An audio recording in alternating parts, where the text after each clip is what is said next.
Hello all, here we are in the centre of Ballarat. We're at the corner of Lydiard Street and Dana Street, two of the major roads of the Ballarat CBD, looking north up Lydiard, and we are at the top of what they call the escarpment, and it drops down. If we look over there heading east, drops down towards the Yarrawee Valley and the Yarrawee River and what they used to call the shingles, where the first of the gold miners took place working on the alluvial shingles of the Yarrawee. It was quickly exhausted. We're looking down towards the site of the new police station, beyond it the Magistrates Court, and then the Yarrawee crossing under Dana Street. That's a sign of the site of the old gasometer and gas company, and in the distance we have the volcanic cone of Mount Warrenheip. Come round. Main reason we've come here is to look at the Ballarat Jail and a little treasure that is off to the left here that I guarantee probably not many people know about. We have the Dana Street Uniting Church, and this part of Lydiard Street is closed off. There's no through road, and as a result it doesn't obviously get much traffic. And we look at the Federation Uni campus and the School of Mines, which is what we're going to visit today. One thing I am impressed with is, if you look here, that church wall has developed a rather alarming lean over the street, so much so that the council's obviously closed off the footpath. Has been closed off for quite a few months now, until somebody does something about it. So we have the old Victorian offices and some magnificent architecture, the amazing street lamp in the corner of Dana and Lydiard. We come through here, the Federation Uni campus.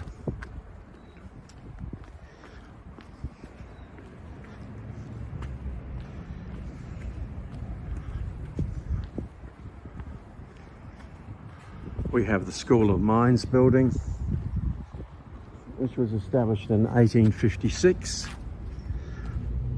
Clearly, with the discovery of gold, it was in the government's best interest to train their miners, and the School of Mines was set up.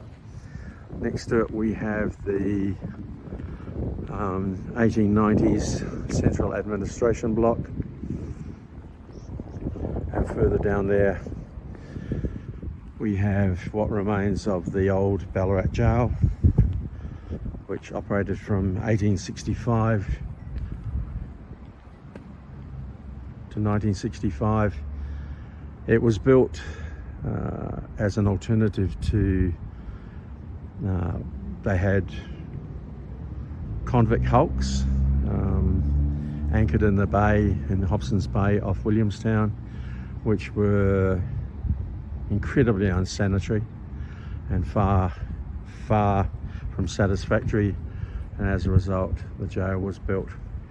The jail still exists, and the warden's house next door to it on the right there are open to the public. Above the entrance we have the Australian flag in the middle, the Aboriginal flag on the left, and the ever-present Eureka flag on the right. So we have the 1899 administration building, which is a, as we can see here, classified by the National Trust of Australia. Nice to see. But what we've really come to see is down this laneway.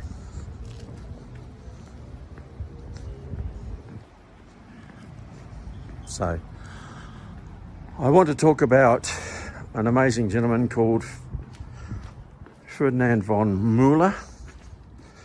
Von Müller was a German born in Rostock in Germany and played a central role in the development of mainly Melbourne, but also Ballarat.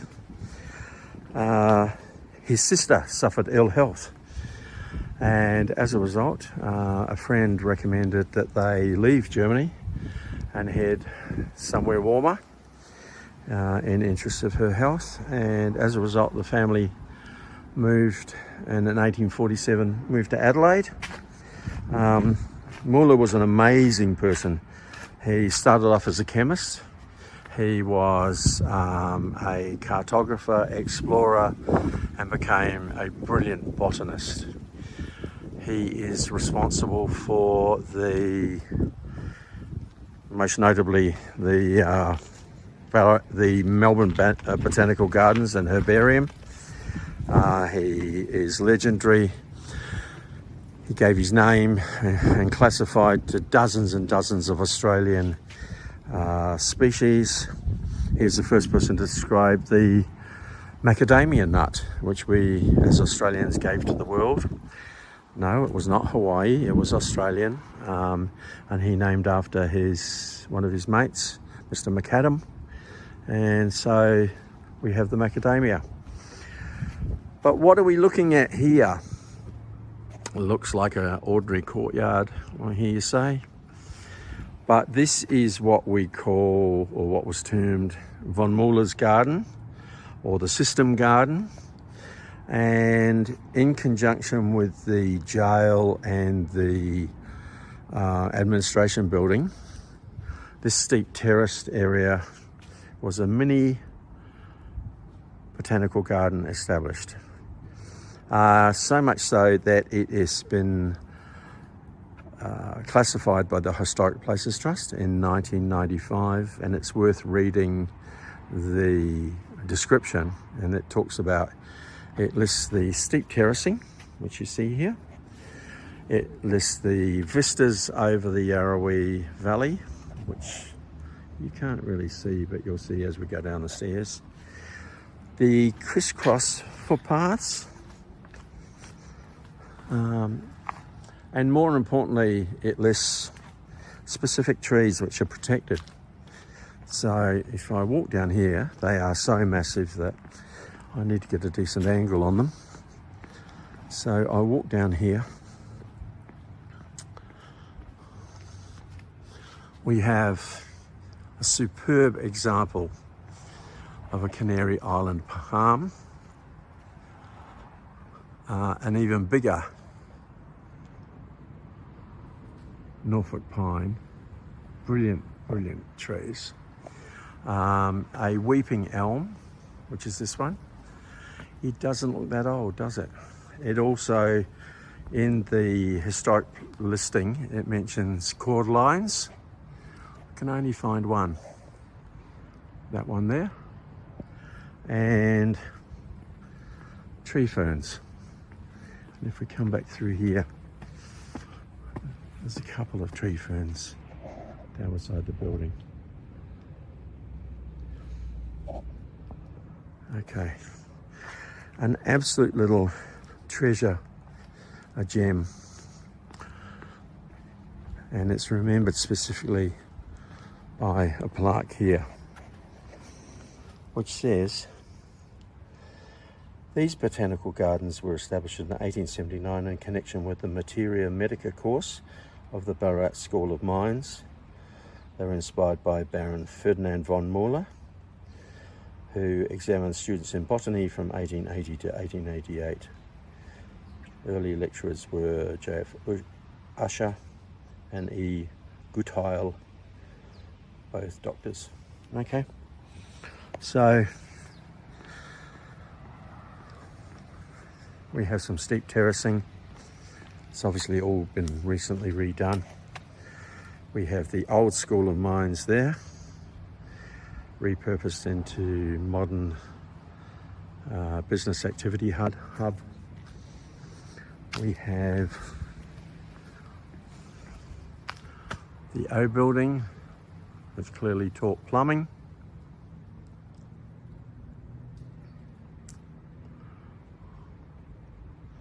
And behind us we have a recent reconstruction in the footprint of the School of Mines. So we have the School of Mines down the front there. And this is the modern Flecknoe building, as you can see from Albert Street. Has a big green neon on the front saying Flecknoe. This is recent construction within the last 10 years.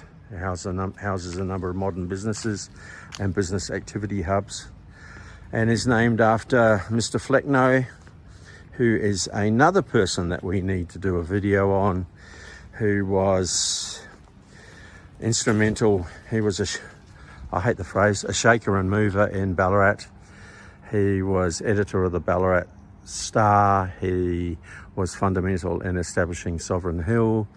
He was a councillor, basically anything that was going.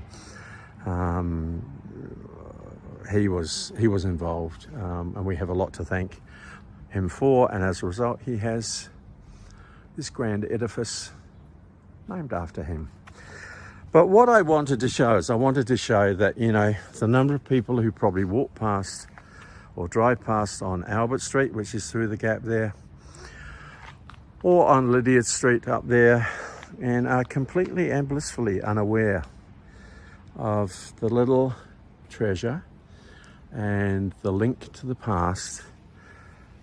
Baron Ferdinand von Müller, the Melbourne Botanical Gardens. We have our own little gem hiding away in this courtyard. Okay, magnificent on a day like today with a view through to Black Hill. It's a Saturday before Christmas, but well worth a look. Okay, I hope you've enjoyed that. I hope people who watch my videos go, you know what, I never knew that, but now you do. Okay, so until next time, that's the end of this one. Thank you, Ferdinand.